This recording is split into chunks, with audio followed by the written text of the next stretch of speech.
Welcome to J is for Justice podcast.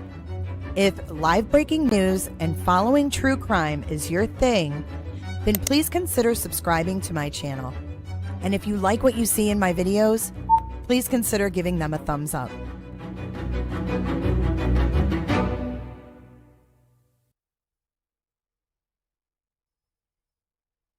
Good morning, everyone. Welcome back to J is for Justice. It is Monday, April the 6th, the day after Easter. Are you guys all recovering from your sugar comas from yesterday? Good morning. Hey, Penny. Hey, Marcy. Sparky. Maureen. Carrie Lou. Bloom is here. Susan's here. The gang's all here. The wonderful Auntie Cheryl's here. Leo and Evelyn and Nick and Shortcake and Cole, my favorite viewer. You guys are all in the house today. I didn't come to fucking dance, okay? I came to party. Hey, Paul. Good morning. Good morning. I figured I'd pop on for a little bit this morning to go over the latest from Savannah and get your thoughts on it. I kind of have my thoughts on it, kind of. Like the first time I watched Savannah's Easter message, I was like, this is weird. Then the second time I watched it, it made a little more sense to me. So I'm really anxious to hear your guys' thoughts as well. Good morning, Galen. Hello, Joey. Carrie. Leotech is in the house. Maureen came to party. And she sent out cease and desist letters too. Speaking of cease and desist letters. So get this. I went into a creator's live last night, and said happy Easter and said hi. Hey, sexy Hexy. And would you believe that it was like a topic in somebody else's live stream this morning? That Jay went in there and, oh my God, Jay, and Jay this and Jay that, and Jay went in and Jay did blah, blah, blah. Hey, Daff. I just can't, like, what? And then someone in the chat actually said, nobody likes Jay anymore, so she's got to find friends with that creator. Okay, PSA. I don't have to chat anywhere. I'm not a chatter. I'm not a sub. I literally don't really chat much in mini chats. So I don't really need to find friends where I can chat. That's not really my goal here on YouTube. But hey, jammers. Good morning. It's just so funny. It's just so funny. Everybody loves Jay. It's like everybody loves Raymond. Everybody loves Jay. Well, I love you guys. It's just so funny. Donnie, hey, it feels like forever since we have done this. I hope you had a good Easter as well. Hey, Megan Adams. I know you guys are my family. You were surrounded by more than friends. You are surrounded by cooter friends. That is very special friends, Paul. You have a really good point. Daff says, you're one of the most likable creators I've ever seen. You talk to pretty much all of us. If the entire world is broadcasting a case, I'll be watching on J for J. Daff, I just love you. And we keep our legs closed. And guess what? The other thing is, we're not mean. We're not mean. We had fun, but we're not mean. We sometimes get mean. And so then we apologize if we're too mean. You know what I mean? Everybody goes a little overboard sometimes. But nah, they not like us. I can tell you that. This is wild. That fuck 'em up. I'ma do my stuff. Oh, you guys are so nice. Hey, Eclectic Justice.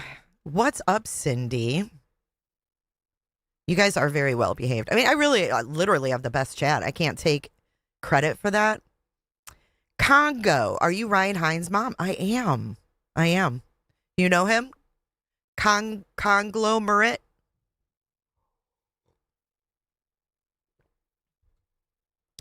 Your mama's high, bitch. Get out of my chat.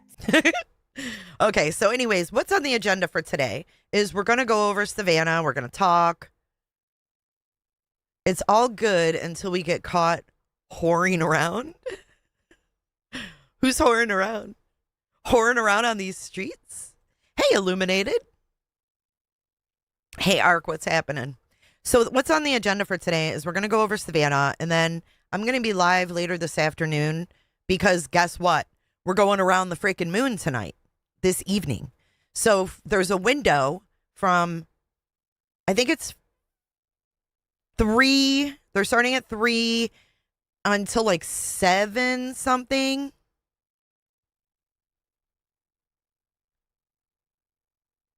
Danny, are you okay? We are on other chat lives, lols, rolling on the floor laughing. What? Are you okay today? Is Potato here? She is, Potato. God almighty. FaceTime Ryan? What are you talking about? Whoring on their lives, I mean. I don't know what that means. Salsa with no cilantro. That's a crime. Oh my God. Really? You want to know about my son's tattoos? Buy the book. Ugh. Do you want to be him or something, weirdo? Right, Potato. It's never ending. Right. Go ask him yourself. He's a streamer. I've been watching the mission since liftoff. Very boring. It has been boring as fuck. Oh my God. Dude, you're a loser. Bye-bye.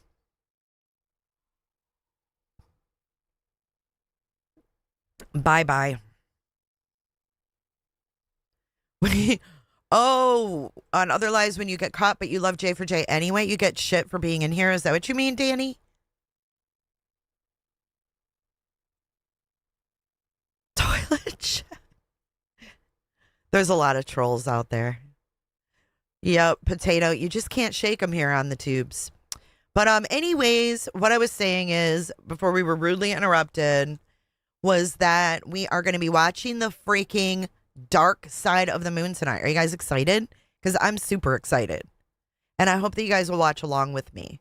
Because after this live stream, I'll redirect you guys over there. You can hit the reminder and then we'll go live and we'll watch it together. I can't watch that alone. I need company because I'm scared. They say that they could lose contact. I don't know if that's going to happen, but they said that there will be a 40-minute period where we don't hear shit. And they're going to let them be transparent with their communications. So we're not going to hear all the communications. However, hopefully we'll get some views. If we don't get views, hey, Dental, good morning. If we don't get views and we can't see and we just get a visualization, I'm going to be pissed. I was in Melbourne. My dad worked with the state. That is so cool, Maureen. Did you grow up in Melbourne? Fucking fuzzy slippers and lip gloss. You know, the dark side of the moon. You know what they say about that, Potato? Woo-wee, that will scare somebody. Congo has far side of the moobs. Kels, what?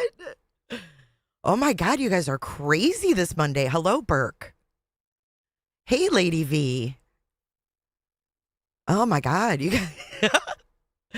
No, we are really super close. So we're going to be going around, and what they're going to do is they're going to swing around the backside of the moon. So they actually, it's going to be really neat, guys. So I have it all planned out.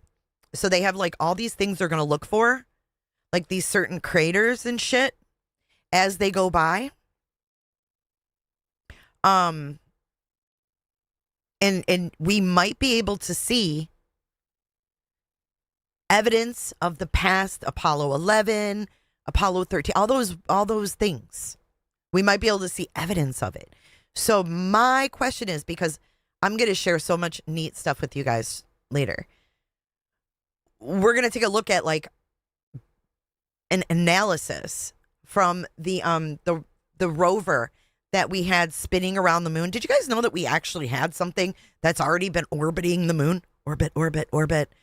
This is a weird mission to me. So anyways, we've already been going around. We've already gone around with this little mechanical rover thingy. And it's taking pictures. But the pictures aren't good enough to see what they left. They just like put a little arrow to a crater and they say, that's that. And then they have little tracks. And they say, that's where Buzz drove the little rover. So we're going to take a look at all of that. The Luna Reconnaissance Rover, orbiter, that's it. What time will this be happening so I know when to take my gummies? So I think they're going to reach the moon like between 5 and 7 p.m. Eastern. So 3 p.m. is not going to be, you know, anything probably crazy. However, we're going to watch the whole process because we have to. Because we'll miss something if we don't. Plus, the toilet's not fixed. Yeah, it's going to be really cool. I love shit like this. If you love shit like this too, join me today. Hold on. First things first, though. Let's listen to Savannah. This is Savannah's pastor or priest or whatever. This is credit to Good Shepherd, New York. This is where Savannah goes to church. This is also the live stream that Miss Nancy would watch. Yeah, I'm almost thinking that maybe it did happen. I don't know. We'll talk more about it later. But let's listen to the Easter message. I'm here for Christina. Me too. Space Nerds mug out for the live. Yes. Good morning, Miss Goosey. How are you today? How's everything going in Tucson, Goosey? I haven't seen any X today. Hopefully no one's hurting one another there right now. All right, so here we go. Here's the Easter message from Savannah from yesterday. I want your opinions. So spit them out in chat. Vote in the poll if you see it. Some people can't see it on their phones. I don't know why. One Sonic O. Hello.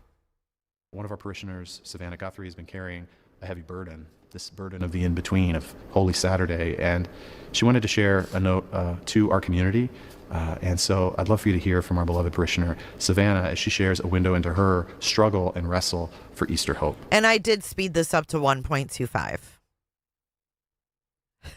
Potato. In the midst of a Good Friday reality. Good morning, everybody. Happy Easter. And Easter is happy. It is flowers and pastels and baby bunnies. It is. Actually, I'm going to cut it down a notch because I did speed it up and I want to kind of hear what she says. See, like I said, the first time I listened to it, I was like, this is weird. Because TMZ just put out a little clip. TMZ clickbaited. They put out this little clip that made it sound like she didn't believe Jesus had ever felt like she does. And it was very out of context. So when I found the whole video on the church thing, I was like, okay, it makes a lot more sense. It is sunshine and joy and hope. It is rebirth and second chances and new life and fresh starts. It is the most important day of the year for all of us who believe, even more than Christ's birth, more than his death, his resurrection, his second birth into a permanent life. That is what is most crucial to us. His revival and resurrection mean the same for us. We celebrate today the promise of a new life that never ends. Right, death. Potato? Never. But standing here today, I have to tell you, there are moments in which that promise seems irretrievably far away, when life itself seems far harder than death. These moments of deep disappointment with God, the feeling of utter abandonment. For most of us, there will come a time in our life when these feelings hold sway. In our tradition, we are taught to take comfort in the fact that our friend, Jesus, in his short life, experienced every single emotion that we humans can feel. Hey, dreams. That his taking on the form of humanity made him not a distant observer to our pain, but a hands-on experiencer of it. Recently, though, in my own season of trial, I have wondered. I have questioned whether Jesus really ever experienced this particular wound that I feel. This grievous and uniquely cruel injury of not knowing. Okay, so here, this is the part that TMZ put out. And the not knowing, right? Yeah, she doesn't know where her mom is. She doesn't know what happened to her. And then she's also going to compare that Jesus was on the cross and he was uncertain of how many days he would lie in the tomb, right? He was uncertain of the outcome. So she says.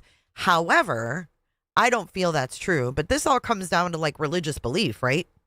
Like I was taught that Jesus is basically God in the flesh, the all-knowing. So I would assume that Jesus knows all of our pains, like all of them and then some. So I think it's weird. I always think it's weird. When they bring this religious stuff to the forefront, I think it's weird. But hey, who am I? Of uncertainty and confusion and answers withheld. In those darkest moments, I have thought, bitterly and perhaps irreverently, that I have stumbled upon a feeling that Jesus did not know. Okay, so she's saying that she doubted that Jesus has ever felt this bad. Okay, that's basically what she's saying. She's saying, like, I've never felt this terrible or this uncertain in my life. And I questioned if Jesus ever felt this uncertain, basically. However, wouldn't you rather hear, put a 1 in chat, if you would rather hear the fucking story of what happened to her mom, her story, her truth from February the 1st, from when she got that first phone call. I'd rather hear that. I don't want to hear this fluff. To me, this is her personal fluff. And I don't like it. Snazzy, I'm with you. I think it was a total entrance back into the Today Show. This isn't what the public wants to hear. The public wants to hear what the fuck she experienced. What happened? Where was your sister? What did your sister say? Why did you call the hospitals after your sister said she called the hospitals? Did you not trust her? Were you second guessing her? I mean, there's just so many questions. And then we get this like big Jesus story that it's just like, yes, exactly, Sushi. And thank you, Titans. It was totally an intro for the comeback this morning. Because you know what? She's live on Today. She didn't come back like Banfield thought with like pre-recorded segments. Oh no, she was live. Like she went all in today. And it kind of shocked me because I thought for sure all these reporters and journalists were like, she's probably going to come back. I mean, even the Nerve said she'd probably come back with some pre-recorded segments and kind of ease into it. Dude, she went all out. She even went out into the little square outside and got quite the welcome. It's crazy. Oh my God, Ark, that's terrible. Did they catch who did it?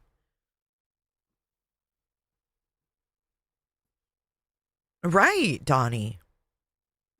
After all, don't the gospel stories recount Jesus informing his disciples of his destiny, that he had been sent to die to ultimately be raised up? Yes, we will. They didn't get it, but he did. He at least knew his fate. And yes, it grieved him deeply, to the point of shedding tears of blood in the Garden of Gethsemane. But still, he knew the ending. He knew the plan. There would be suffering, but then resurrection. And so I thought, he never suffered this excruciating not knowing. And isn't this an odd outfit for Christmas or for Easter? What do you think? All black, wearing black on Easter. I've never seen anyone wear black on Easter. I mean, I think she's really kind of sending a message. Wearing the black. It's almost like she looks like she's at a funeral. You know? It doesn't look like she's at Easter service. She's showing she's mourning. It isn't wrong to think such thoughts. to challenge our God with questions. God does not ask us to be stoics, with standards of pain with Zen-like remove or shallow sloganeering about the hard battle God gives to his toughest soldiers. Our questions to God, our wrestling with God, this is his opportunity. For through our authenticity and vulnerability comes a portal of revelation, the imparting of truth and wisdom. And so it went for me, this portal opening as I stared at yet another incongruently. I didn't like the portal talk, but that's just because I follow true crime and portals are never good news. Hey, T. Lee, her anger is surfacing. She's teetering in her faith. I think the whole thing was inappropriate, but I also haven't lost my mom in this manner. That's true, T. Lee. She sounds angry with God. Well, she doesn't look like she's mourning today. Snazzy, thank you for your super chat. She says, black for Easter, but yellow today. Make it make sense. It's a message. It's a message. This was her rebirth. And I think Leo's right. This was the resurrection of her returning. Otto says she is very angry. And thank you, Snazzy, again.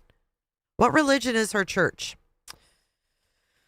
Good Shepherd, New York. I don't know. Does somebody want to look that up? Good morning, Jason. Luminous desert sunset amidst my spirit. Wait, hold on. I want to hear that about the desert sunset. And so it went for me, this portal opening as I stared at yet another incongruently luminous desert sunset amidst. Where were you looking at the desert sunset? Is she watching like live streamers or? My spirit's utter darkness. Suddenly I remembered the grave. I remembered 3 days in the grave. No one talks much about that. We focus mostly on Easter. Of course we do. We cut to the happy ending and the joy of Sunday morning. And yes, we do observe the Friday before, the agony of crucifixion. We mourn by candlelight that darkest night. But after Jesus died, after he breathed his last, what did he actually know? On the cross, he cried out, my God, why have you forsaken me?" That is the anguished cry of someone who does not know the answers. Where did his soul and his spirit go in those days in between? We don't know. And what was he thinking? We don't know. Did he think his time in the grave would be a day or two or 1,000 years? In the grave, did his agony seem indefinite to him? That torment of uncertainty, the way indefinite pain can feel eternal? Perhaps he did know this feeling after all. As humans living on this earth now, thank you, Jason. We are all suspended in that moment of uncertainty. Not 3 days, but thousands of years between his cross and our resurrection with him. Our faith gives us a spiritual conviction that we will be reborn, that God will redeem this pain, that every tear will be wiped away, that our Easter is coming. Hey, Tintin. But we live viscerally in the meantime. The meantime of feeling unsure, lost. Did you notice how she said that? In the meantime. And then she says, the mean time. Like, she's fucking mad, dude, I think. I think she's mad. And Leo's right. She's focusing on the morning part of Easter. Huh. Right, Mystic. Imagine the anguish of being nailed to a cross. Imagine the pain of that. She's questioning her faith and God, it sounds like, Tammy. Yeah. That church is not denominational. Okay, thank you, Jersey. Yeah, she's mad.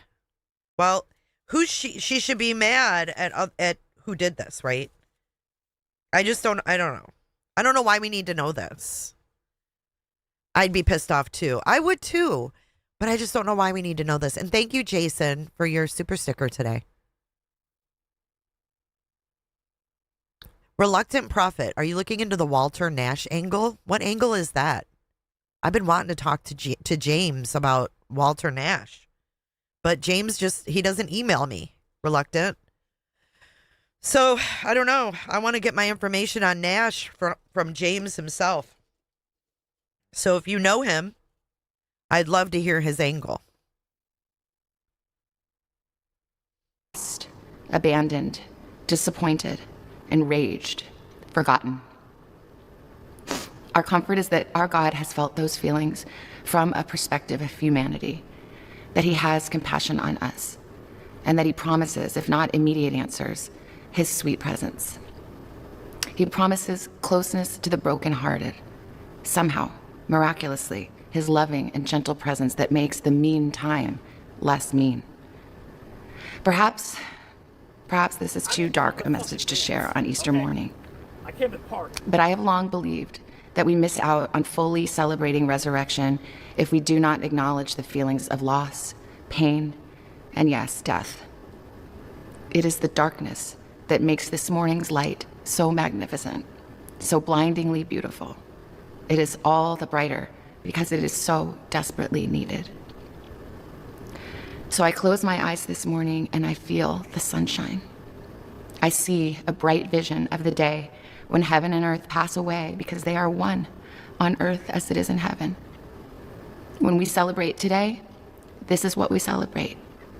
And I celebrate too. I still believe. And so I say with conviction, Happy Easter. Okay, so it sounds to me like she's questioning Too dark a message. through this whole thing. And then at the very end, she says, I'm still a believer. And with conviction, I say, Happy Easter. Like, what? Serenity says, no matter what she says, she'll be picked apart. And part of that may be true. But I don't know. Okay, thank you, Reluctant. That would be great. Hey, Teresa 690. But are you confused by the message? What do you think the message is? She has us thinking, oh my God, she's questioning God and the whole 9 yards. And then all of a sudden she's like, I tell you with conviction, I still believe. So yeah, happy Easter. That was heavy. Mama Bear says this just keeps getting weirder and weirder and weirder. Jammer says it's weird. She's like, April Fools, I still believe. She wouldn't be picked apart if they would answer questions people have instead of hiding. Yeah, where's your brother-in-law? What's your brother-in-law? What did he act like? I mean, I don't really care about her religion, to be honest with you. And I'm not being mean. Hey, Robat, good morning. I don't care. Hey, Taylor, good to see you, girl. The fact that she is the voice of the family. Well, where's her family?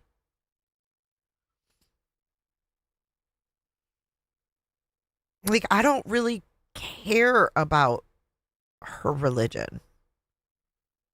I care that her mom went missing from her bedroom. I care that someone else this could happen to. She's the voice because she's the platform. But don't you think that if Annie wanted to be the platform, she could? Hey, KD, good to see you. Don't you think that if Annie went to any network right now and said, me and Tommy want to do an interview, don't you think they'd get whatever they wanted? I feel like they would.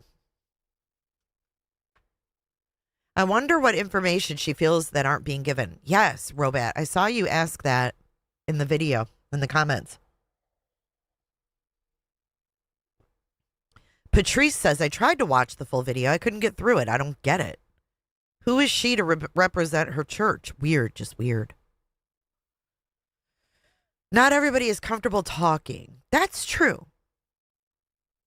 That's true.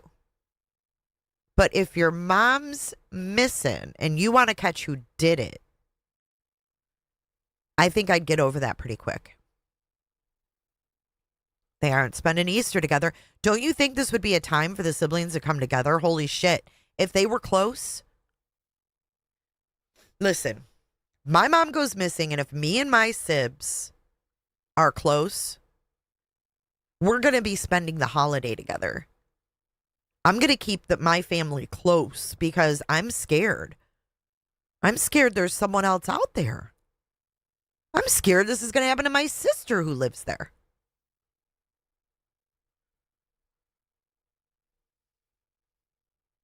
Ryan would go ballistic if you went missing, not sit around doing interviews. That's true. She's using Easter as her rebirth to make it look like she's starting a new beginning by going back to work. Yes, I think so too, Otto. And I don't think they're close either.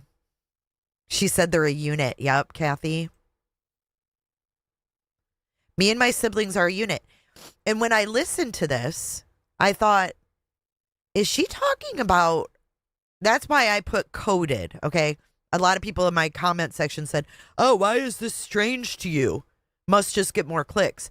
No, I felt that maybe this was a coded message that not only is she doubting God, but possibly questioning her own sibling.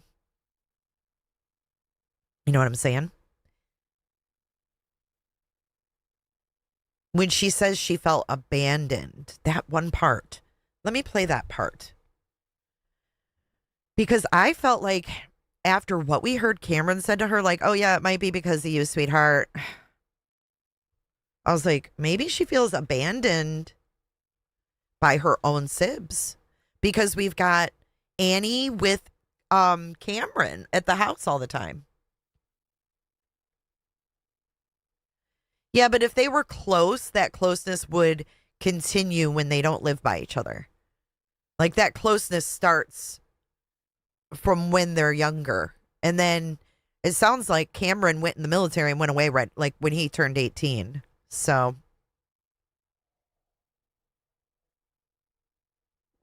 it's very strange, Candy Rose. It really it's so weird. Becky says maybe she's following the FBI instructions. Going back to work might bring out some more activity that the FBI is looking for. That's true, too. Yeah, they filmed in her church then. Because there were other people that spoke before her as well.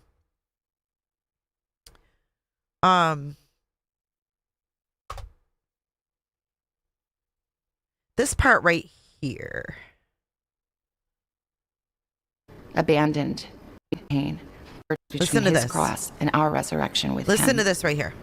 Our faith gives us a spiritual conviction that we will be reborn, that God will redeem this pain, that every tear will be wiped away. Hey, White Lotus. That our Easter is coming.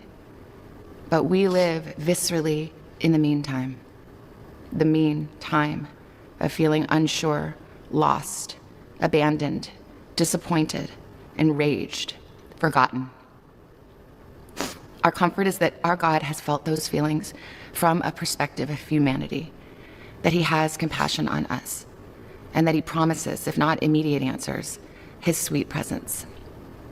He promises closeness to the brokenhearted, somehow, miraculously, his loving and gentle presence that makes the mean time less mean. Perhaps this is too dark a message to share on Easter morning, but I have long believed that we miss out on fully celebrating resurrection if we do not acknowledge the feelings of loss, pain, and yes, death. Cheryl says, you do have to go back to normal at some point, and that point is different for everyone.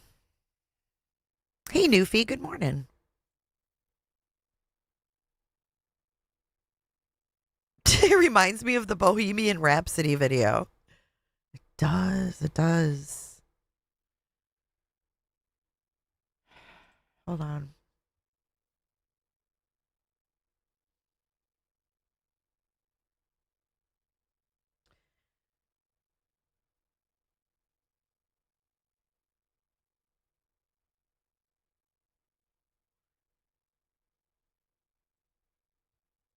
But thousands of years between his cross and our resurrection. Listen to with this him. right here again.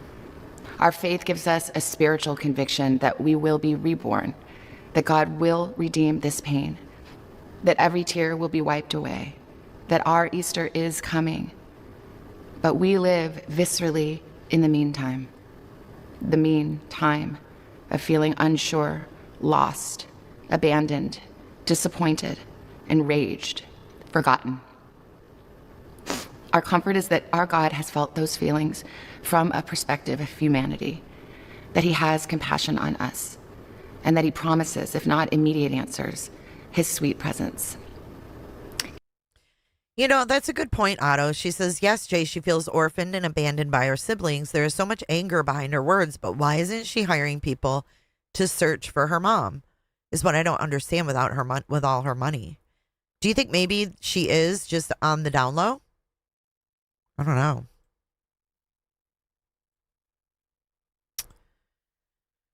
At some time in our lives, we have all questioned God. I don't think they were as close as they projected. Yeah. Good morning, Brusque. I thought she did hire a PI. I think we heard about it, but it was never proven. Okay, so the next thing, let's go over here. She returns. Gladys says, why again is she turning this into me? I think that's just her regular kind of course of action. I think she's used to being the star. And I think she's used to being in the forefront. Can you guys see the poll? It looks like YouTube moved the polls to the bottom. Is your guys' poll at the bottom of the screen?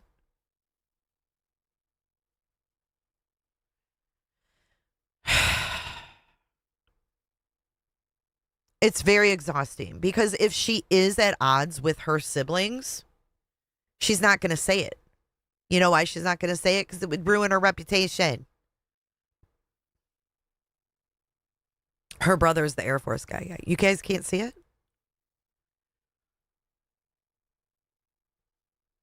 We have 407 votes. Do you think Savannah's return felt genuine? And we have a lot of mixed feelings. YouTube is being weird. Well, okay, so here's another question before we watch this. Gigi says, has everyone forgotten that her brother was in intelligence? He could be the reason the mom was taken, and he damn well knows it. It's at the top for you, huh? It's at the bottom for me. Okay, so before we get into this, though, let's look at this scenario. I've been to this little square before when I went to New York City. Hey, Kelly.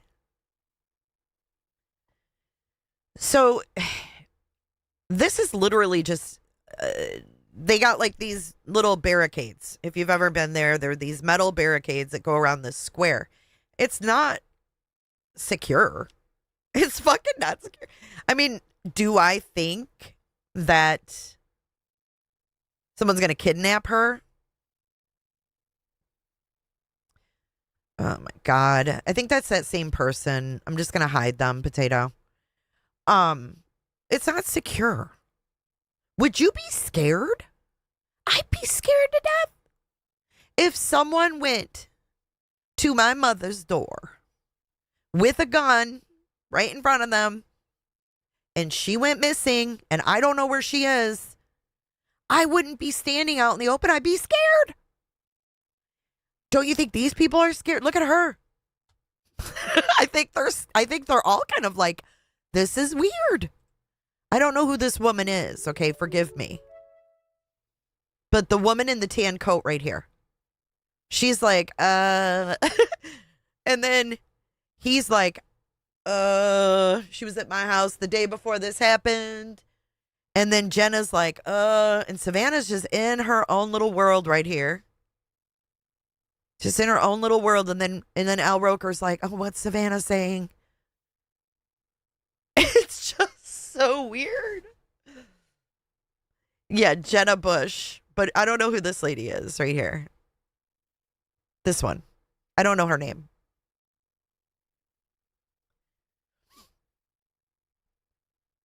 She probably has private security all around. We don't see them, and that's the way she wants it. Well, I think she has to act like nothing ever happened on the show because no one wants to start their morning out with a Debbie Downer. Do you know what I mean? Like, why is she the only one wearing gloves? Good question.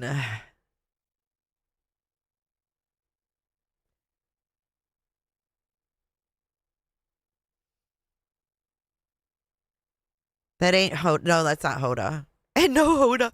Hoda's just like gone. Hoda's gone. Okay, so let's go back to the beginning. We're going to watch in Studio 1A in Rockefeller Plaza. This is Today. Good morning. Welcome to Today on this Monday. And she's all in her yellow. He's got the yellow tie. Carson Daly's wearing black gloves. Oh, God. All right, we'll get to that. Let's watch this first. Good morning. Welcome to Today on this Monday morning. We are so glad you started your week with us, and it is good to be home. Yes, it is good to have you back at home. Well, here we go. Ready or not? Yeah. Let's do the news. Yes, so good to have you back. We are back at 8:30 on this beautiful Monday morning. Oh, my God. I cannot with this show. Hey, Flo, 40 freaking months. Holy shit. Thank you so much, Flobo, for your support of 40 months of membership. Being a truth seeker here on J is for Justice, I so appreciate you. Everything you do. You are wonderful, Miss Flobo. Okay, hang on. Let me go back. Good morning. Welcome to Today on this Monday morning. So, you know, like me, I always look in the background, okay? We're standing on scorched ground, scorched earth, and blowing on the embers of hope. So I'm looking at people outside because I'm nosy like that. And I see this dude, but then someone else walks up. Watch. They got all the yellow flowers. He's like, oh, you're back. She's like, yes, I'm back. We are so glad you started your week with us, and it is good to be home. Yes, it is good to have you back at home. Well, here we go. Ready or not? Yeah. Let's do the news. Yeah. Ready or not, let's do the news. Who's that guy? I'm hoping these, hey, Mold, I'm hoping that these are all security guards. Like undercover security. TM in the house. Hello, TM. I hope you had an okay Easter yesterday. You think they're security dudes? Yes, so good to have you back. We are back at 8:30 on this beautiful Monday morning, and it's a special Monday morning for us and for this crowd as well. Special because we're welcoming back our North Star. Yeah. SG, come on out here. Come on back up. Okay. This is where it gets weird. I figured it would be TM. I'm so sorry, hon. I thought about you. SG. Come on, SG. I didn't come to fucking dance, okay? I came to party. Oh my God. Are you kidding me? A sex change? You're an asshole. Why do I have so many trolls today? Yeah, I had a sex change, weirdo. Yeah, come on, SG. I feel like we should hear like dun dun dun dun dun. You're being a Karen.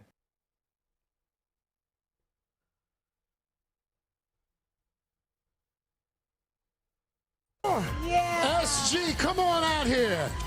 Come on back up. Watch this. Listen to the crowd.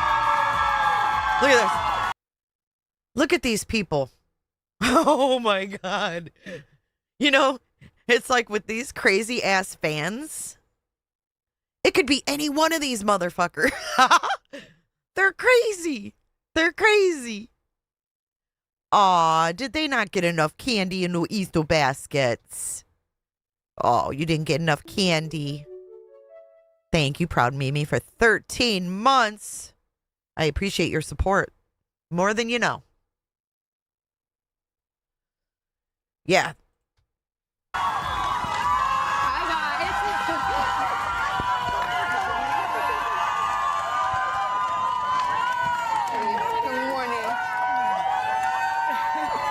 Good morning. They've been waiting. Look at this. Oh, there's people even standing here crying. Look at decide and do. How does it feel? These signs are so beautiful. You guys have been so beautiful. I've received so many letters, so much kindness to me and my whole family. What's Carson looking at? Look at Carson. Who's he looking at? Is he looking around? Hey, Shell.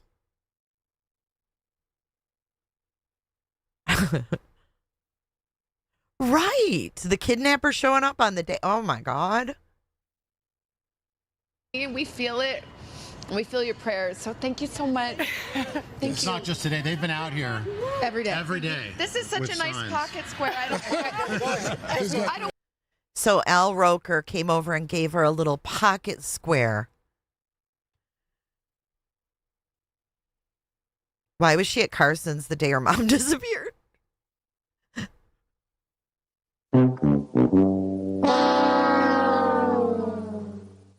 Don't you love Carson's black gloves? That's great, huh? That's not triggering. That wouldn't be triggering for Savannah at all, would it? Can you imagine seeing your one of your co-hosts like wearing black gloves the first day you return? Are they look at her? Are they trying to trigger her? What the that would trigger me. I'd be like, take those off, please. I see those black gloves in my nightmares.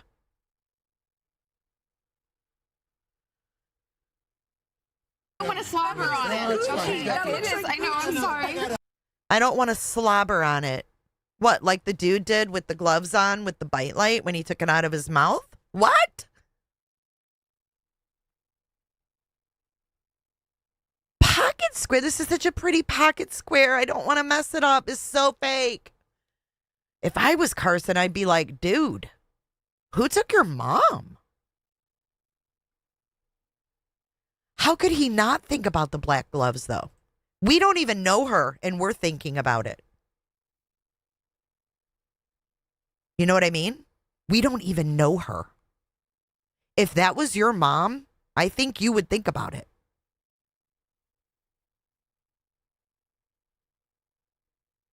Is it freezing this morning, Shell? Because they're not all wearing gloves.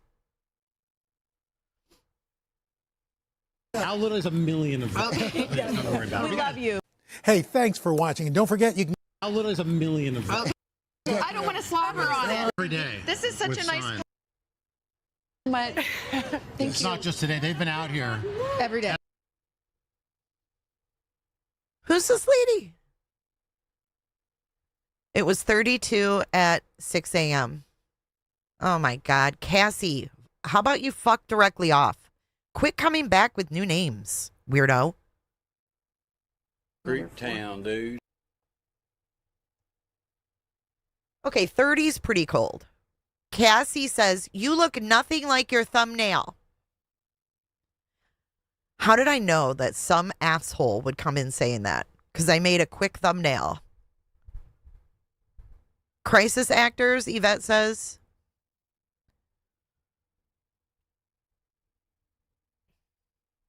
TM says, after yesterday's message, it's too soon for this. I don't want to slobber on it. Thank you, Leo.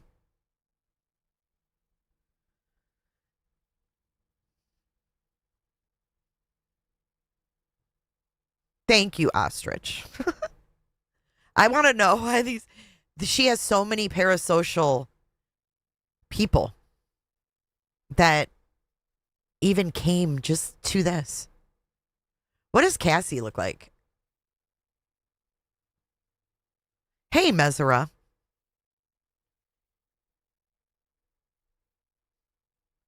Janice Ballet Flats. Who the fuck cares if you look nothing like your thumbnail?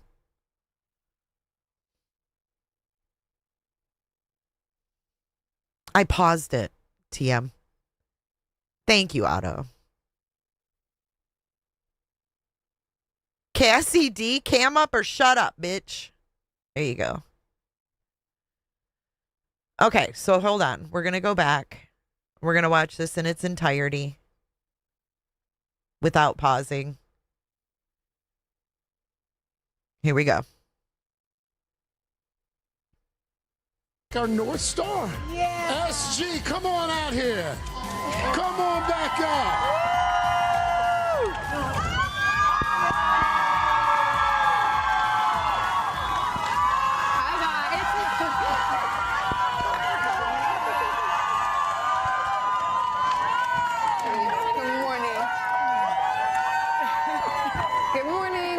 They've been waiting for it. How does it feel? These signs are so beautiful. You guys have been so beautiful. I've received so many letters, so much I'm kindness very to uncomfortable me and my sitting whole here. family. We feel it. We feel your prayers. So thank you so much. It's not just today. They've been out here Every day. every day. This is such with a nice signs. pocket square. I don't want to slobber on it. Okay. That's weird. Yeah, it is. I know. I'm sorry. How little is a million of them? Don't worry about it. We love you. Hey, thanks. What was the poster the lady held up? Which one? Decide and do. Welcome back, Savannah. Hi, Mom, Michael, and Papa. To me, have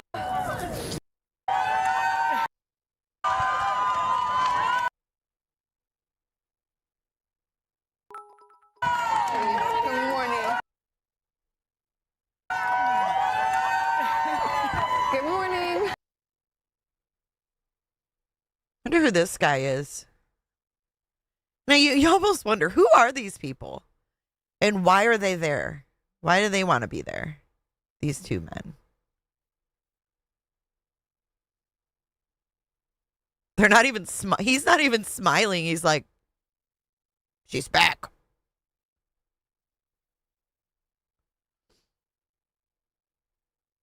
I can't tell. It looks like a fish. It looks like a fish. You think there's security?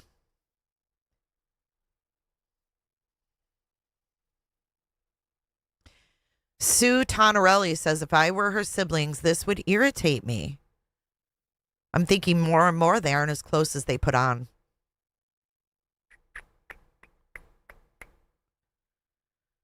They came for Carson. I just don't know. It's like you have to go back to work, but I just don't know. I don't know. I mean, is there any right way to do it? I would just think that they would have to have some kind of security. I'd be scared. Kind of looks like Cameron, but I don't think it is.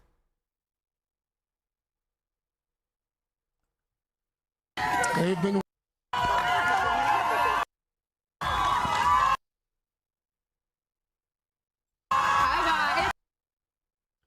Well, you see the NYPD right here. 3 of them.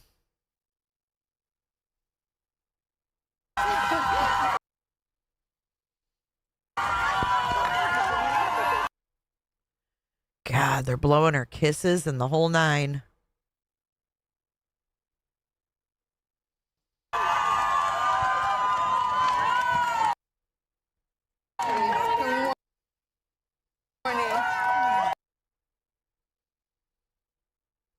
This is so awkward. Scorpio says she can't just give up her life and career and hide at home forever. Life goes on even after tragedy. Elaine says, I've never watched the Today Show before. I did a long time ago.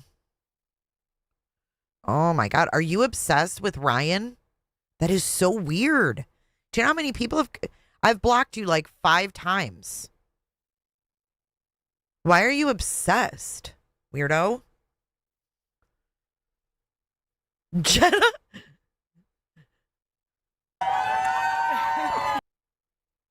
Good morning.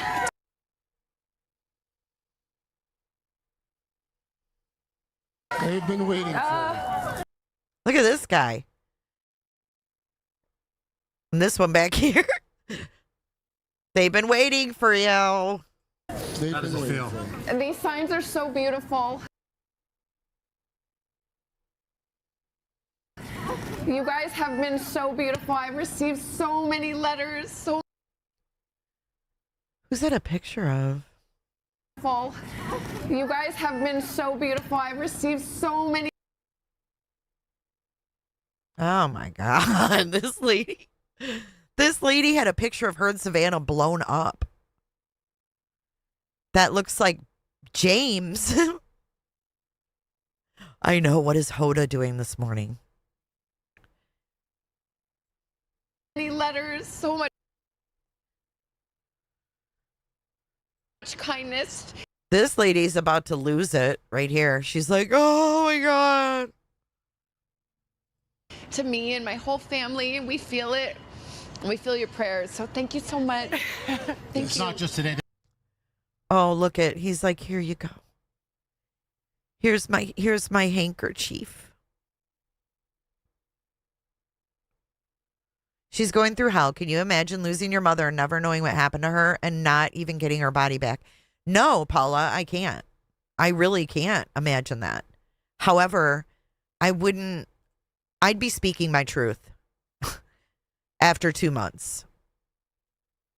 It just seems to me that working your celebrity life around your missing mom just doesn't work. You know? I mean, my question is, if she believed the ransom, she said 2 of them were real, why didn't she pay it?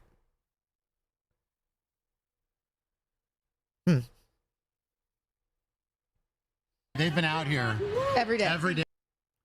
Every day. She couldn't wait till you came back. This is such With a nice signs. pocket square. I don't want to slobber on it. Okay, it is. I know. I'm sorry. How little is a million of them? Yeah, don't worry about it. We love you. Hey, We love you.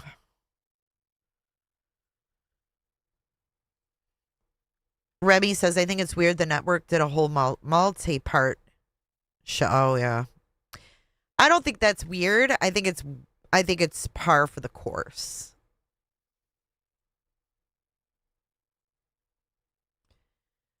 Nancy's neighbors aren't even emotional. Otto says, exactly. Why didn't she pay it? I ask myself this every day. Maybe she paid it but got nothing in return, hence the anger.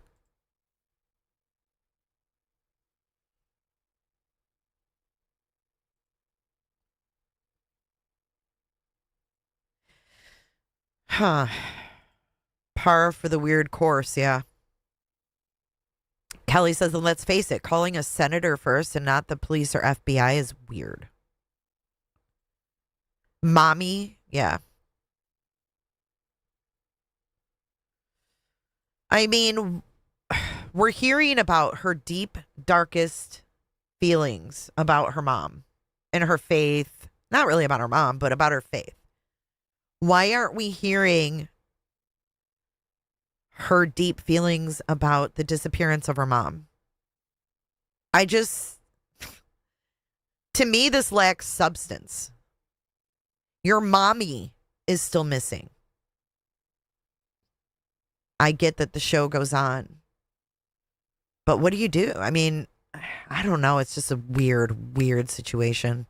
Like, we've never seen anything like this.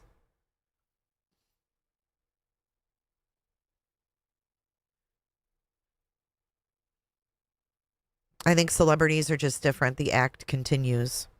And how weird, though, to have like a sister that's a celebrity that's doing this, but then you have the other 2 siblings who aren't celebrities and they're just quiet.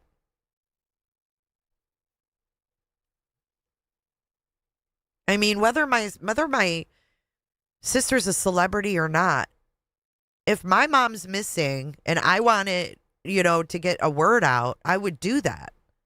Fuck her. I would go around her, especially if I didn't agree with like her messages. If I was like, what the fuck you putting out this fluff for? We need to find mom. Like,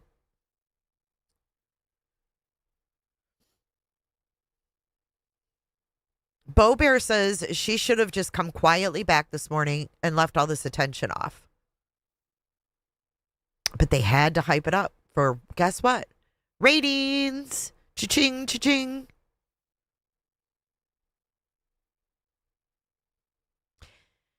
And when Savannah said in her 3-part interview with Hoda, she was like, I looked out the airplane window and I thought, how can I leave you? That got to me more than anything because I'd be feeling that way. Like, I'd probably be on that plane looking down going, Mom, I can't leave you. I have to stay here until you're fucking found. And the bottom line is, she's got enough money to where she never has to work again. So,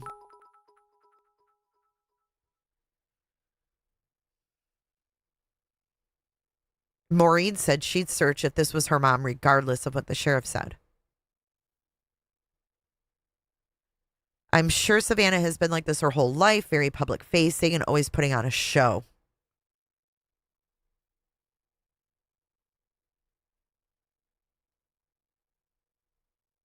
Molly says, if I were Annie and Tommy, I'd be doing interviews too instead of flipping people off in front of their house. Did they flip someone off? She may need to work for her sanity. Well, I get that, but she's got 2 kids. That's a pretty good distraction. You know what I mean? Oh, Leo, that's a good question. What do you guys think of this? Do you think that they'll make her cover her own mom's case? I feel like they won't. I feel like they won't. Are they going to even cover it? Are they going to talk about it? Are they going to have a little segment every day with 1-800-CALL-FBI? Are they going to show that masked man every day and say, if you know this guy, call 1-800-CALL-FBI? Probably not. I would have to watch the whole show to know if they even brought it up. He flipped off Alex. Yeah, but her husband, J-Lo, is loaded. So between the 2 of them, JGF says this whole situation is so strange.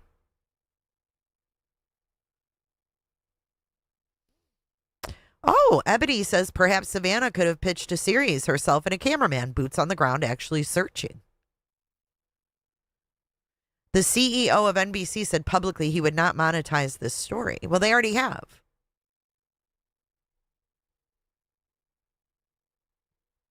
I would take my kids and go to Arizona until I got some answers. You telling me those kids can't do some homeschooling? Our grandma's missing? I don't know. Annie flipped off Alex? I missed that. Savannah Guthrie has an estimated net worth of $40 million to $50 million as of 2026. Wow. Hey, First Amendment. Good to see you. Alex retracted and said he saw a hand go up, assumed she flipped him off. Annie never intended for her mom to die, and Savannah knows now it's all a cover-up, in my opinion, hence why no searching. What do you guys think of that? What do you guys think of that? That's an interesting take.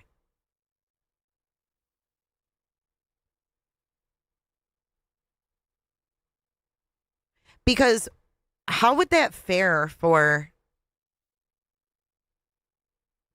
Oh, thank you, First Amendment.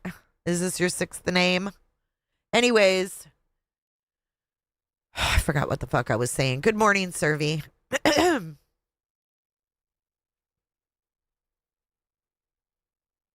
Let's Kiss and Make Up says, I don't even know what to think anymore. It's so bizarre. Jill says, I was watching and Annie did not flip off Alex. Cameron said it happened because of Savannah. Basically, yeah. Basically. If we go, hang on. Some of my shorts.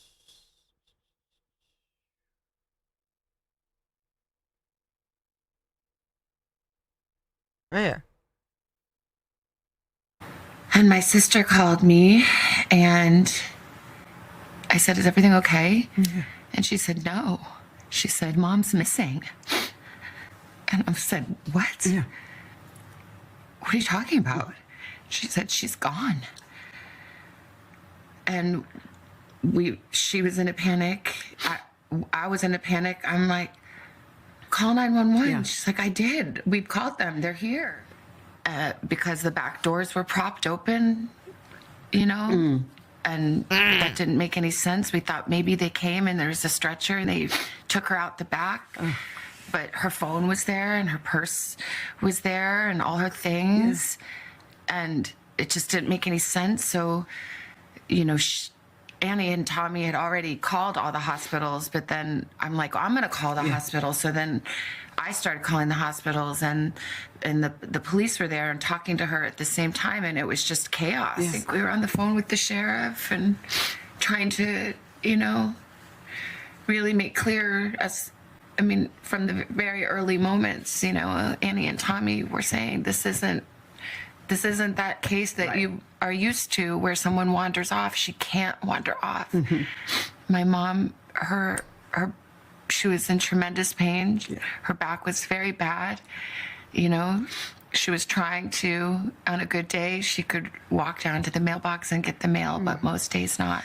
And the doors were propped open. Yeah. And there was blood on the front doorstep. And the Ring camera had been yanked off. Yeah. And so we were saying, this is... Do something. This is not okay. Yeah. This isn't... Something is very wrong here. Yeah. My brother... my siblings are so amazing. Okay, so she starts out, my brother, and then she pauses. My siblings are so amazing. I almost feel like she wanted to say something else, to be honest with you. But let's continue. Yeah, we're going to watch that, TM. I forgot about that. I had that saved. Thank you, TM. My brother, you know, he spent his career in the military and worked in intelligence and is a fighter pilot and is brilliant. And he saw very clearly right away what this was. Yeah. Okay. He saw right away, really clear what this was. And now you're going to hear what Cameron said to her. And even on the phone, when I called him, he knew. He knew. Even on the phone, when I called him, he knew. How the fuck did he know? How would you know that? That's weird. That's not normal. Even if you're a celebrity, that ain't normal. Even if you're in intelligence, why would you think that? When I called him, he knew. He knew. And he said, I think she's been kidnapped for ransom. What? Yeah. Well, why? What? And then, it sounds so like, how dumb could I be? But I didn't want to believe. How dumb could I be? Why would you think that? Right, Ostrich, how did he know? And when did he get to Tucson? And what made her think that what did he say exactly that made him already know? What? It's weird. So, do you think because of me?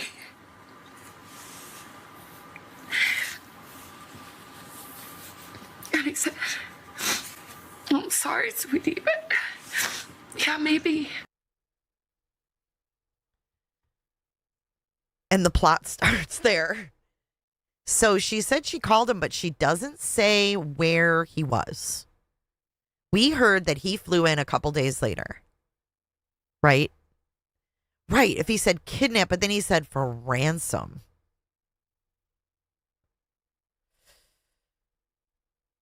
Was this after they called 911 in hospitals? No, I think that was when Annie first called her.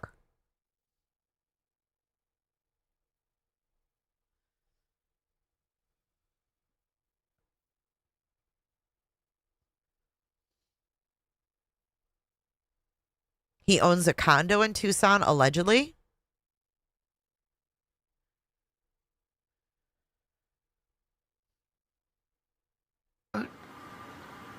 Dumb could I be, but I didn't want to believe. I just said, do you think because of me?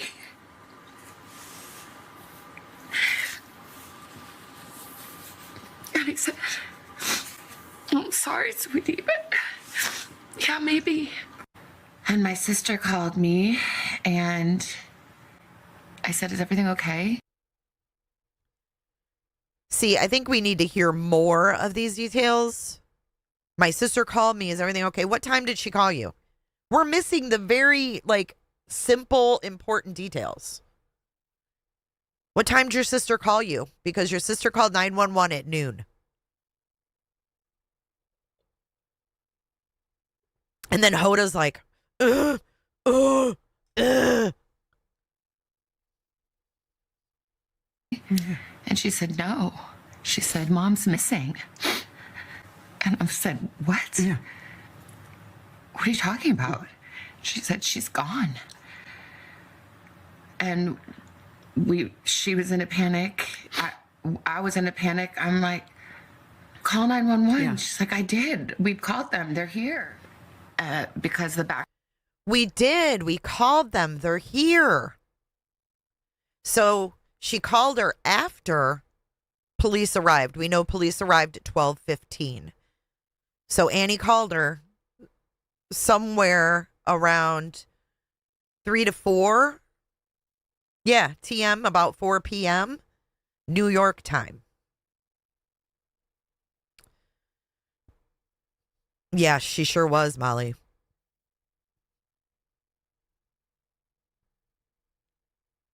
Back doors were propped open. You know? And that didn't make any sense. We thought maybe they came and there was a stretcher and they took her out the back. But her phone was there and her purse was there and all her things. Yeah. And it just didn't make any sense. So, Annie and Tommy had already called all the hospitals. But then I'm like, I'm going to call the hospital. So that what doesn't make sense to me. You talk to them. And Annie and Tommy have called all the hospitals, but she says, I'm going to call all of them.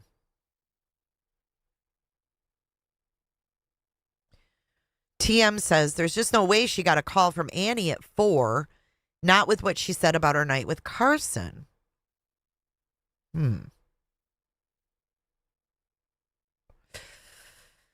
Oh, I've wondered that too, Racia. Is there another celebrity to compare? But has anyone had this happen? Something similar?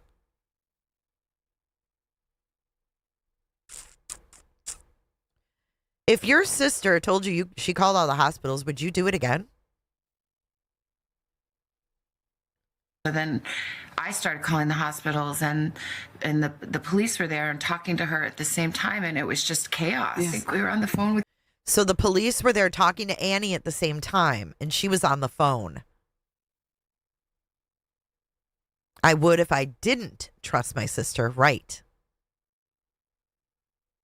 Roberta says, yes, we want to hear from her, but saying me and my family are doing everything we can to find our mom. We are putting up billboards everywhere of the perp in the mask and a better photo of my mom. Hev says, I think she's guided by the FBI and what she could and couldn't say. Okay, cool, Racia. That'd be great. Thank you. I'd be really curious to see.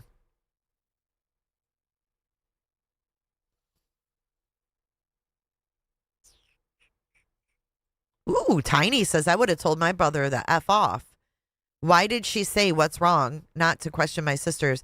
Didn't sound like she had much trust in her sister. I would like to know what she said back after that. Like Cal Ripken Jr.'s mom. Yeah, we should cover that one. I did read about that. That one's pretty wild. She was found, though, rather quick, I think. Cal Ripken's mom. Yeah, 24 hours, you said. What about calling any of Nancy's friends? Did she talk to the church ladies? Did anyone, right, did they talk to all the neighbors? We don't know. We have no idea what went on February 1st in the Catalina Foothills neighborhood of Nancy Guthrie. We don't know. With the sheriff and trying to, really make clear from the very early moments, Annie and Tommy were saying this isn't that case that you are used to. So from the very beginning, she said Annie and Tommy are saying this isn't the case you're used to.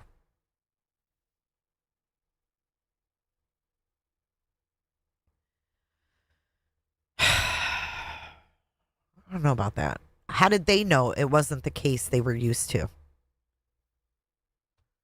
Blessed says who around them is in financial distress? Where someone wanders off, she can't wander off. Mm-hmm. My mom. She can't wander off? How was she going to get to church with her friends? If she can't, now she's making it sound like the lady can't walk at all. First we hear 50 yards. Then we hear she's in a lot of pain. Couldn't barely make it to the mailbox. Then she had friends over on Friday. She had friends stop by during the week for her birthday. She took a freaking Uber. But why isn't this case?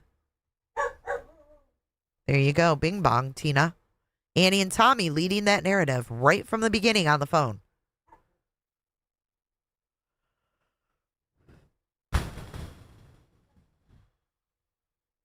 And why aren't they releasing? Okay, another thing.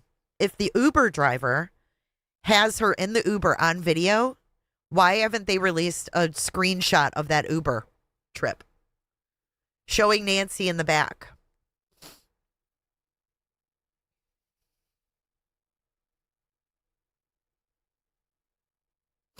I feel like for an 84-year-old 950 is late. Kind of is. Especially if you're getting up. God, especially if you're getting up for church the next day and you have somewhere to be. Wise Angel says it's all been a pack of lies to show what she was wearing, her state of mind. Did the Uber even happen, you guys? Or is the freaking sheriff lying about that? That's what I think, TM. What if she was actually wandering and no one knew it?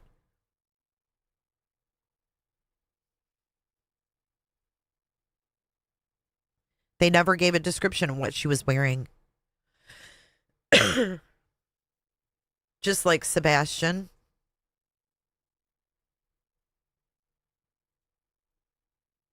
Did she even make it home? That's my question. She was in tremendous pain. Her back was very bad. She was trying to. Hey, Michelle on a good Salter. day, she could walk down to the mailbox and. On a good day, she could walk down to the mailbox. PJs and no shoes says crimes.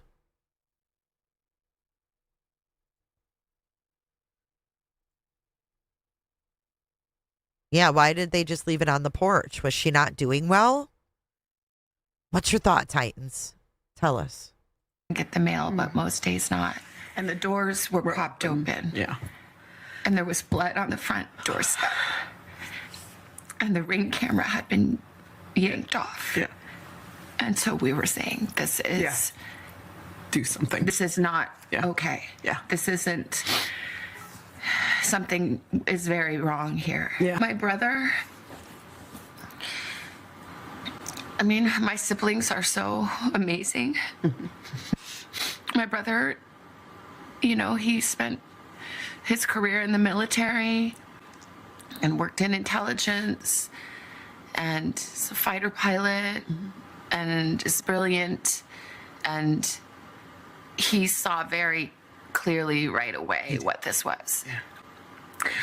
And even on the phone, when I called him, he knew. He knew. And he said, I think she's been kidnapped for ransom. What? Yeah. Well, why? What? And then, I mean, it sounds so like, how dumb could I be? But I didn't want to believe. I just said, do you think because of me? I don't know. I see her lips really purse up here, like she's really hurt by what he said. If you watch the way her lips purse up, it's really sad. Because, like, I feel for her being the baby of the family and the most successful and in the public eye. I do. I feel for her because she probably gets a lot of shit and has gotten a lot of shit for being in the public eye when her brother doesn't want to be and all this shit. You know what I mean? You know how siblings can be. They can be assholes. I mean, let's face it. And if you watch her lips and you know, imagine, I mean, I think of my brother saying that to me. And I mean, my brother can be an asshole. So I could see my brother saying, yeah, it might be because you're on YouTube, Jennifer. Yeah, it fucking might be. And I'd be like, wow. Why is my career to blame for this? Why isn't the perp to blame for this? Right. They don't think about what comes out of their mouths. And they can be assholes. I mean, it is what it is. But I can tell that hurt her soul. It did. Yep, those pursed lips. She's holding a lot in. It hurts my heart. But why tell the entire world knowing everyone would now hate Cameron? I think this is her manipulative way to get back at her brother. Huh. That's a good question, Patrice. My brother wouldn't say that to me, but I know Cam is a military guy. Did Cam have any suggestions for how to find her? Good question. Why'd she share it? Exactly, Tucson. That's a good question. Yeah, if you're an only child. I don't think he should have said that either. I think that's I just think it's kind of a glimpse, if he did really say that to her, is a glimpse into their sibling relationship. Maybe him and Annie are closer. We've seen them together a lot since Savannah left. They've been coming over to Mom's house.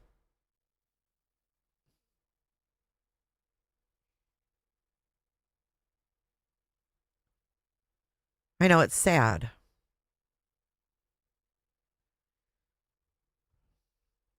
I know we know nothing about the dynamics. For ransom. What? Well, why? What?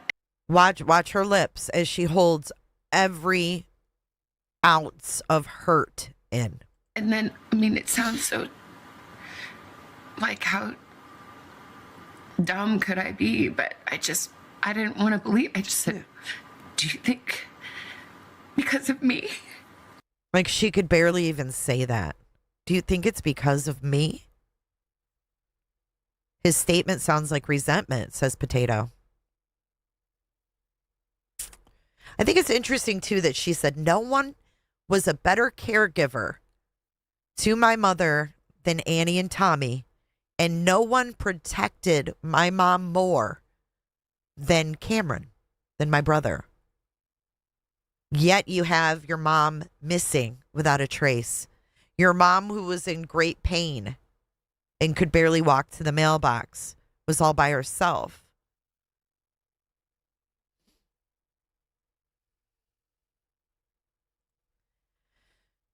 Candy says, hi, everyone. If my sibling called me and said mom is gone, I would think she passed away, not missing. I find that strange. She immediately thought to call 911 at hospitals.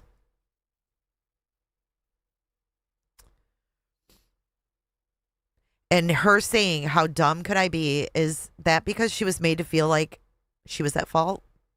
Her public figure put her mom in danger?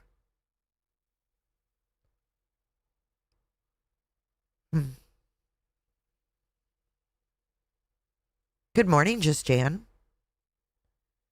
Have they made her feel she was stupid to not even think she put everyone in danger? She might be being gaslit by her family.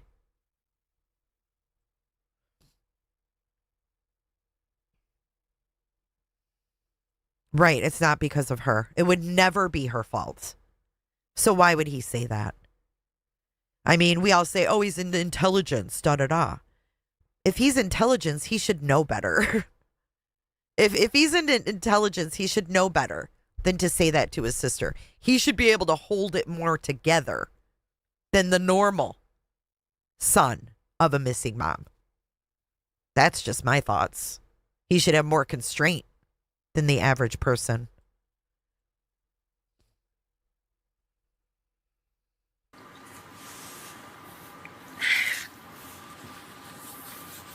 I said, I'm sorry, sweetie, but yeah, maybe.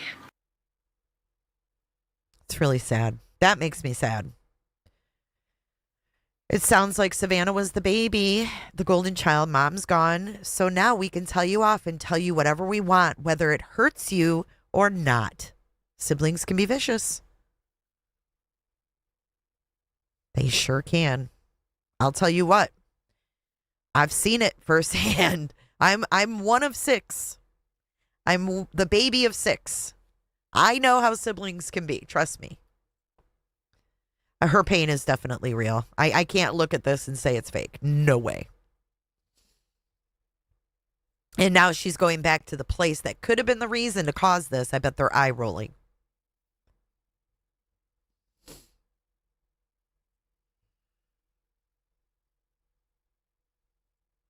All right, let's watch one more thing. We're going to watch The Nerve with Megyn and Maureen. And this is about this interview. It's very unkind. It's very, very mean. Was he doing Hoda? What was he doing? He did Hoda. He did the lizard. He did the lizard mouth? The lizard mouth. What was up with the Hoda lizard tongue when she interviewed Savannah? So Mark found a couple of really interesting pieces in this. He found evidence of a true smile. She had lines around her eyes. So it was a true smile that she was trying to suppress. Talking about Savannah's missing, possibly dead mother. To her mother, to Savannah rather, right? To her face. And then the moment where she sort of flutters the eyelids, which I described to him as a professional orgasm. She was like, the story, I can't believe I got the story. I'm so psyched to be on camera for this. Yeah, and the lip licking, he thought was sort of an attempt to groom oneself on cam. Like that she was very, very cognizant.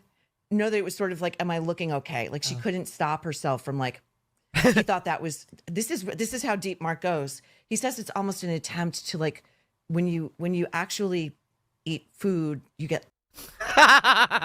Okay, so she interviewed Mark from the behavior panel. You know Mark, the British guy? He loves giving his take to her on Hoda and everything. And this is just too funny. Proteins a little bit in the corners of the mouth. And so the tongue is sort of doing this. It's like a cleaning, grooming. Oh. Whereas I... Is this what John Matthias does with his tongue? Is that a cleaning, grooming? Mark Bowden. Yeah, Mark Bowden. Posited to him that I immediately thought of the phrase licking one's chops. Like she was licking her lips over She was. the delicacy that was Savannah's anguish. She was. Yes, because she was thrilled to be on camera. She was thrilled to be at the center of the story. Here, I think it's 14, we have a montage of some weird Hoda moments throughout this interview. Let's watch it. And the Ring camera had been yanked off. Yeah.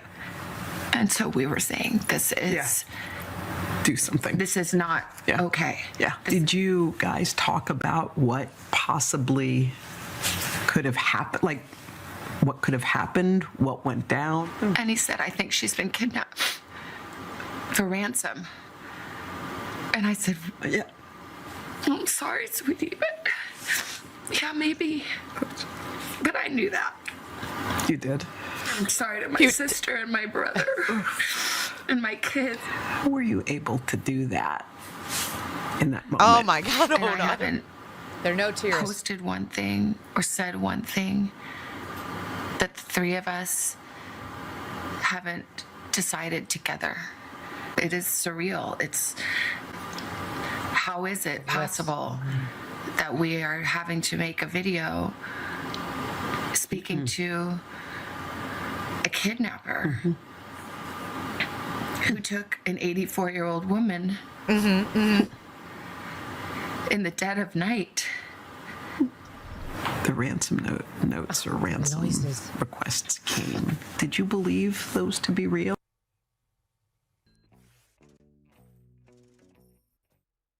Thank you so much, White Lotus, for your super chat. She says, wait a damn minute. I thought Savannah called the senator and the senator contacted the sheriff. And how would have Cameron known it was for ransom if they hadn't received the ransom letter yet? Exactly. Bing bong. That's what we've been saying. Like, what? Pound, pound, pound, ding dong, pound, pound, pound. Tina says, I've never known this Hoda before, and I kind of wish I didn't.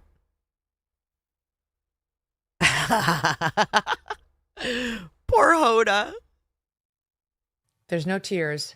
And they're like, you use that term sometimes, vocal fry, like the fake, Maureen, how are you? Jenna Bush Hager is also a prime offender. She's been trying. Maureen, how are you? It's Jenna Bush Hager. Like the fake, Maureen, how are you? It's Jenna Bush Hager is also a prime offender. She's been trying to squeeze out a lot of tears from the ramp up. And they've admitted they haven't even been talking to her. Who are they kidding? If this is a dear friend about whose situation you're genuinely distraught, you probably would have spoken to her in the 7 weeks her mom was missing. But they admitted that they haven't. I don't know what to say to it. You know, I was listening to you breaking apart the Hoda one. That was weird too. Okay, so when at the end of the 3-parter, Savannah says, and I'm trying to get our Hoda emoji uploaded to this channel. At that part, fuck, I can't remember what I was saying. I don't know what to say to it. But they admitted that they haven't. I don't know what to say to it. You know, I was listening to you breaking apart the Hoda one-on-one with Savannah. Oh, yeah, at the end, Carson's like, you know, none of us have really talked to her in this 20 month or 20 days or whatever it was, 2 months. I'm all discombobulated. Thank you, Snazzy, for the super chat. The Nerve did a video on Hoda 9 months ago, shredded her. It was hilarious. I'll have to check that out. But yeah, Hoda wants that job back. Thank you for your $20, Snazzy. I appreciate it. From like a journalistic standpoint, all of the malpractice committed in that interview. Yes. The lack of a follow-up on why did you believe 2 of those ransom notes were real, the others not. And because I was really trying to figure out why Savannah would allow Hoda, who was exhibiting nothing but glee at being back in that chair. That was it. She was happy to be back in that chair. If it had to be Savannah's tragedy that put her there, you break a few eggs. You know? She's back. But I thought about it, and I think it might be that Savannah knew of the meager talent on that bench. Hoda would be the least likely to either have the capacity or inclination to ask follow-ups. That's very true. Because I was told by somebody who was well-known in the We got a cooter chat, I think. Oh, no, Tina became a member. Flo gifted 5 memberships. Woo! All right. Thank you, Flo. Oh my God. Thank you for the 5 super chat or memberships. Fuck. Tina, Sarah, Fan, Wise Angel, and Sin. Welcome to the Truth Seekers. I'm a little tongue-tied this morning. Hello, Hells. Rebecca Yates, good morning. Producing staff there that the only all Rollins. Hoda ever does is ask the questions that are given to her. No follow-ups. She doesn't do the real journalism thing. That's why they like her over there, the producing staff, because she'll just ask whatever questions are put in front of her. And I'm sure they all say Savannah is the boss. And so I'm sure they went over all of this in advance and she accepted, like, these are the questions that I'll be asked. A real journalist wouldn't accept that. A real journalist would say, I'm going to ask my own questions. I've told the story before, but when I was there, I came from Fox and cable news where producers don't do anything like that for you. You are on your own out there. They'll give you elements. They'll talk. Right. So Hoda literally reads the questions she's asked. She doesn't even have to think. Mary J. Blige, thank you for your super chat. I love your content. You're smart and I love your laugh. It's contagious. Thank you, Mary J. Blige. That's so nice of you. Hey, Linda Werder. Hope you had a happy Easter. Thank you so much for your support, you guys. Talk about editorial, but they certainly don't give you questions. I didn't know that. Yeah, and I mean, cable news anchors, I think, are much more facile at real live interviews and discussions because they don't have somebody writing questions for them. And they were shocked at NBC when I went there and I wanted to ask my own questions, to the point where one person who had come from Al Jazeera reported me to HR because I wouldn't ask her questions. Reported her to HR. And by the way, it was on a Supreme Court story. This woman she didn't work the high court. She wasn't a lawyer. I was like, thank you for trying, but I don't need your questions. I know how to ask questions about a legal story, madam. But that's how unused to an anchor with free will they are. So I think you're probably right. Savannah knew that, she could make sure that Hoda wouldn't go off the script, wouldn't ask anything follow-up in the moment. Like, yeah, why did you believe the ransom notes? And also, if you believed them, why didn't you pay? Yes. Right. Like that was the biggest one that went unasked. But the biggest thing, and even thank you, G. Ferrero. And welcome, Hells, to the Truth Seekers. Just watching that montage is, why did you continue to interject yourself into Savannah's moment with the noises, the facial expressions, the tongue, the fake tears? It was a narcissistic episode for Hoda Kotb. I actually, not much can shock me, but that shocked me.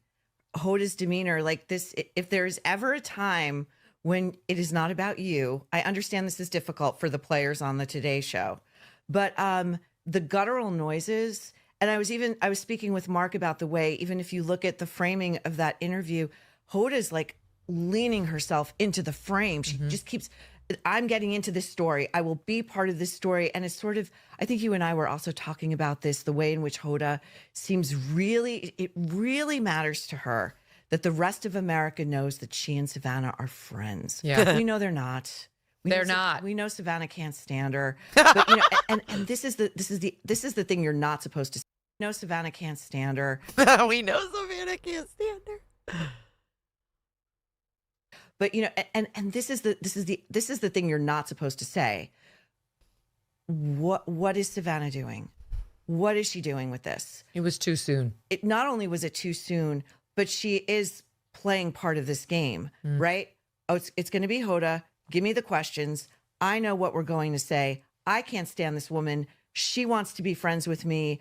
I'm going to abide this because I need to clear the runway for my return. For my return. She has to participate in the theater. And what was that like end of the interview, that 10 minutes at the end, it was sort of like, it felt like, yeah, now I have to come back. I'm like habituating the rest of us. It shouldn't matter really what we think. It's her decision. Yeah. Yeah. The Hoda Kotb weirdness in her physicality translated into weirdness in her comments and her sounds and even her questions. There was one question, tell us about your mommy. All right. Now, to me, it's always a little jarring when tell us about your mommy. Oh, thank you, Hals. I'm so glad you got a membership today. An adult person is referring to their parents as mommy and daddy, but I realize people do that. I'm not one of them, but I realize Likewise. I'm not one of them either. Do you guys call your mom and dad mommy and daddy as an adult? I don't. Like, I stopped calling my dad daddy probably when I started school. You know, like dad, it went from daddy to dad, and I don't remember when that transition happened. I think it just takes a normal transition to where you go from mommy, like you go from dad and mama to mommy, daddy, and then you graduate to dad and mom. I mean, that's how my life went. That's my life. And my kids kind of had the same transition. They went from, mommy and daddy to mom and dad. So, yeah, Janice says, mommy and daddy, it's a no for me. Southern people do it more than northern people, unless you're Coburger. Daphne says, apparently I'm the only one feeling sorry for Hoda. I think you are. I think you're on your own with that one. We don't feel sorry for Hoda, but I appreciate your empathy. I have a Southern friend older than I who called my father daddy, and I hated it. Ooh, that's weird to call your dad daddy. Unless you're Coburger, you say, Father, why isn't mother answering my call? Some people do that, but that is just for Savannah to say. Like, you don't then, as the interviewer, adopt that terminology like you are interviewing a 3-year-old, right? Like, tell us about your mom. That would be okay. Oh, mad chatter. Hey. My skin was crawling with the Hoda because it was, once again, evidence of her overfamiliarity, right? For effect. Yes, the overfamiliarity. It's Meghan Markle adjacent. We are all highly attuned to this stuff, to artifice, to forced intimacy. Yes. And it just makes us uncomfortable for many, many reasons. I felt watching that interview was really strange. I felt like this is stuff I shouldn't be seeing. Yep. But they're forcing it. They're putting it on camera. So why not? Like, I don't. No, we are totally within our rights to be discussing it. They put it out there. I agree completely. But I'm just saying, as a viewer, watching Savannah, rarely do we see emotion that raw in the public domain. Thanks for watching this clip. Okay, so that's just a clip of them discussing this. I love these discussions. TM, thank you for your super chat. Savannah paid NCMEC, but didn't pay the ransom. Why is no one asking if she believed the ransom notes? Why didn't she hold true to her word, but paid up when it come to NCMEC? Did someone influence her? That's a really, really good question. Maureen has a great channel, by the way. It's called The Nerve. Absolutely, absolutely. But yeah, I mean, that's pretty much what I wanted to go over with you guys was the latest that is happening in Savannah back at work, and what will happen now. Like, will the days just slowly get back to normal? Hey, Scotland. From Scotland. Will the days just slowly go back to normal? Oh God, Daddy.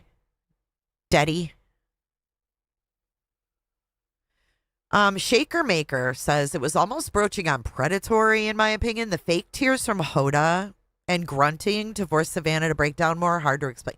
Yes. Yep. The more they get tears, the better for ratings. Jason says, I wonder if the perp watched Savannah this morning. No, I got to get that uploaded, George. It's not there yet. I will make an announcement when the James t-shirt is available. I got to get that up in the store. Thank you for reminding me. We are coming back live today for a double header. I didn't come to fucking dance, okay? I came to party. and we're going to watch The Dark Side of the Moon. So you're going to be redirected over to my second channel after I end this live. But let's end our poll. The poll's all over the place. The poll is all over the place. Do you think Savannah's return felt genuine? 37% said made me question more. 28% said totally genuine. 19% said there's no difference. And I didn't believe it. 16%. I'm really excited to go to The Dark Side of the Moon with you guys today. So I'm going to end this out. And I will see you guys over on Every Day with Jay. I think we're going to be starting. I'm going to switch it. I had it set for 3, but I think I'm going to move it to 4.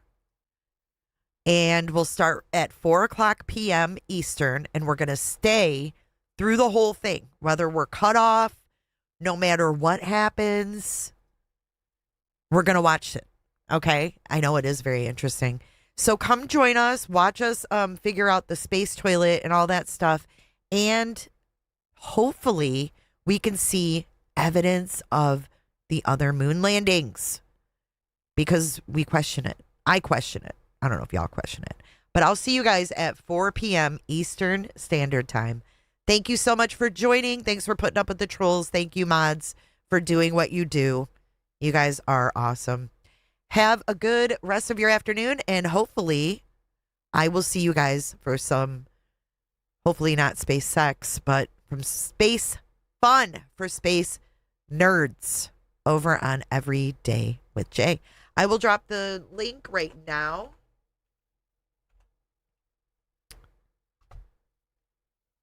It's EWJ. And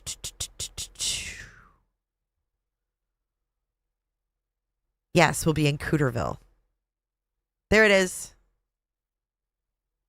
Wow, chicka, wow, wow. I'll see you guys on the other side. Sin, I hope you'll be there. SpaceX, space sex. Okay, I'll see you guys. Bye. Thanks for your support. Thanks for being here. Bye, guys.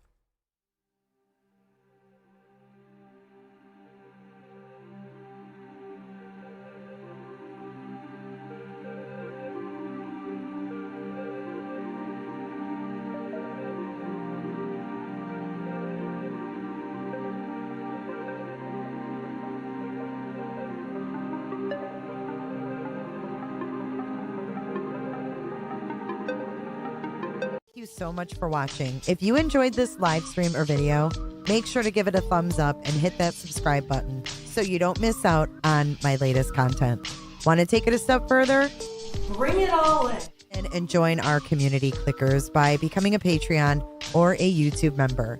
You'll get exclusive access to our Discord server, special channel perks, and much more.